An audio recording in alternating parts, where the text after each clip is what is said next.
சிறுபான்மையினருக்கு எதிராக சட்டங்கள் இயற்றும் இந்திய அரசுடனான வர்த்தக உறவை மறுபரிசீலனை செய்ய வேண்டும், RSS, இந்திய உளவு அமைப்பான ரா ஆகியவற்றை தடை செய்ய வேண்டும் என அமெரிக்க ஆணையம் ஒன்று வெளியிட்டுள்ள அறிக்கை இரு நாட்டு உறவில் மீண்டும் சலசலப்பை ஏற்படுத்தியுள்ளது.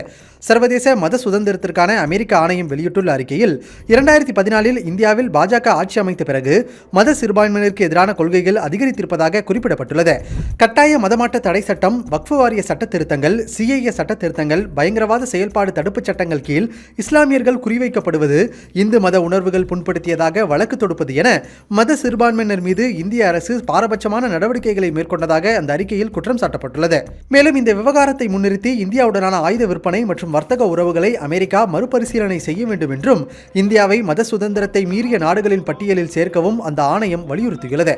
RSSம் இந்திய உளவு அமைப்பான ராவும் சிறுபான்மையினருக்கு எதிராக கும்பல் வன்முறையை கட்டவிழ்த்துவிட்டு மத சுதந்திரத்திற்கு அச்சுறுத்தலாக விளங்குவதாக கூறி அவற்றை தடை செய்யுமாறு ட்ரம்ப் நிர்வாகத்திற்கு பரிந்துரைத்துள்ளது. இந்த அறிக்கைக்கு கடுமையாக எதிர்வினையாற்றியுள்ள இந்திய வெளியுறவு அமைச்சகம் அமெரிக்க ஆணையத்தின் இந்த மதிப்பீடுகள் ஒருதலைபட்சமானவை, அரசியல் உள்நோக்கம் கொண்டவை என விமர்சித்துள்ளது.